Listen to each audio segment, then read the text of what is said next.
Donc quel est le vecteur de propagation de cette bactérie? Alors cette bactérie est transmise d'arbre en arbre par un insecte qui est polyphage. Ça veut dire que cet insecte, il peut aller sur un olivier, mais il peut aussi aller sur un oranger, sur la vigne et aussi sur un nombre incalculable d'espèces, puisque actuellement plus de 300 espèces peuvent être contaminées par cette bactérie.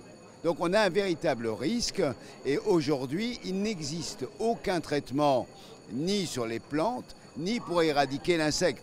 Donc on est dans une situation véritablement de problème sanitaire végétal extrême comme on n'en a pas connu, je dirais, depuis le phylloxéra. Mais le phylloxéra sur la vigne ne touchait que la vigne. Alors la seule solution, et on voit ce que les autorités italiennes essayent de faire dans les Pouilles, c'est l'abattage. Il n'y a pas d'autre solution. Alors qu'il est, il n'y a aucune solution. C'est pour ça que dès que cette maladie apparaît sur les branches, elles apparaissent sur les branches hautes, puisque c'est sur la sève montante que la bactérie se niche, on peut couper les branches hautes pour empêcher qu'elle se divulgue. Mais si l'arbre est entièrement attaqué, eh bien il n'y a qu'une solution, c'est couper l'arbre en entier. Et c'est le problème qui se pose actuellement dans les Pouilles, maintenant à Brindisi, puisque cette bactérie a fait 50 km de plus, donc elle s'est élargie, elle a élargi en fait son champ d'action et donc on a un grand risque aujourd'hui et l'Italie a annoncé qu'elle prenait des mesures de protection en mettant une barrière sanitaire de plusieurs dizaines de kilomètres autour de la zone. Simplement on voit que ça n'a pas suffi. Alors est-ce que l'Italie a fait le boulot comme il fallait ? Je n'en sais rien. Le commissaire va aller vérifier sur place. Mais ce qui est sûr, c'est que le reste de l'Europe, le sud de la France, le sud de l'Espagne vont être menacés parce qu'on a à la fois de l'olivier, on a des orangers et on a de la vigne. Et donc la question qui se pose aujourd'hui de manière beaucoup plus cruciale encore, c'est pour un territoire comme la Corse qui, si ces trois végétaux sont attaqués, c'est l'anéantissement de l'ensemble des cultures. Il y a donc, selon vous, un risque sanitaire avéré pour la Corse. Qu'est-ce que les pouvoirs publics devraient faire dans l'idéal pour éviter la propagation? Alors, aujourd'hui, les pouvoirs publics doivent agir. Il y a une réunion la semaine prochaine au niveau européen de l'ensemble des spécialistes des différents ministères. Mais la France doit arriver en disant voilà les mesures qu'on prend. Et pour la Corse, ça veut dire quoi concrètement? C'est-à-dire une surveillance totale des ports et des aéroports pour interdire toute entrée de plants qui pourraient être porteurs de cela. Ça veut dire qu'il faut interdire la circulation de ces plants, accroître la surveillance, informer le public avant qu'il ne rentre dans les bateaux, par exemple dans les ferries, mais vraiment contraindre l'arrêt de toute importation qui arriverait du sud de l'Italie et qui ne pourrait porter un risque.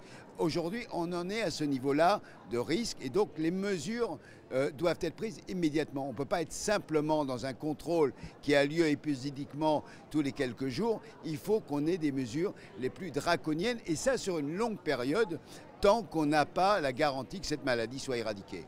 Alors l'une des conséquences indirectes, on va rentrer dans les fêtes de Pâques, en tout cas pour les catholiques, c'est le fameux jour des rameaux. Est-ce qu'effectivement, en ce moment, il faut aller jusqu'à interdire le passage des rameaux de main en main?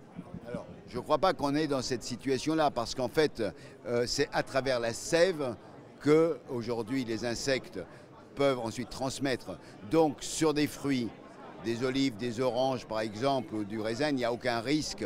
Donc une branche aujourd'hui qui circulerait à l'intérieur de la Corse ne pose pas de problème. Ce qu'il faut, c'est empêcher tout matériel vivant de reproduction, c'est-à-dire les plants, de pouvoir circuler. Et il faut l'élargir à l'ensemble des plantes qui peuvent être vecteurs, parce qu'il y a aussi des plantes d'ornement, je pense par exemple au laurier, qui peuvent être attaquées par cette bactérie. Donc vigilance extrême, totale et protection de l'île par tous les moyens nécessaires. Un dernier mot, donc on a accusé bien sûr sur ce sujet les autorités corses d'être un peu laxistes. Au-delà de cet aspect polémique, il y a une véritable mobilisation aussi en Italie, y compris de gens qui sont proches des Verts, pour protéger les arbres, c'est ça? Alors, on découvre en Italie qu'évidemment des gens qui sont attachés à leurs oliviers ont du mal à admettre qu'aujourd'hui il faille couper les branches et éventuellement couper les arbres entièrement. Des arbres millénaires. Des arbres parfois centenaires, voire millénaires. Mais le problème, c'est qu'aujourd'hui, ils sont menacés. Aujourd'hui, on a 2 régions de toucher en Italie, dans le sud de l'Italie. Demain, si toute l'Italie est touchée, quel paysage va rester en Italie? Ça va être absolument dramatique. Donc il y a un moment, il faut prendre les mesures nécessaires. Et on peut comprendre le désarroi, mais il ne faut pas que ce désarroi soit aujourd'hui emmené sur l'ensemble de la Méditerranée. Qu'est-ce que serait la Méditerranée demain, qui est le berceau de l'olivier, sans plus aucun olivier, parce qu'ils auraient tous été anéantis par cette bactérie? En 2 mots, qu'est-ce que vous demandez au commissaire européen à la santé?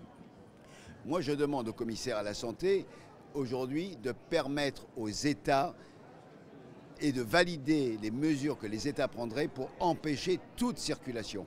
Et donc aujourd'hui, il ne faut pas se cacher derrière la libre circulation des marchandises pour dire les plants peuvent rentrer parce qu'on ne peut pas les empêcher.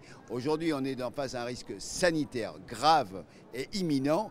Face à ça, il faut que les mesures de restriction soient les plus fortes possibles et donc contrôle total des ports, des aéroports et interdiction d'importer des plants.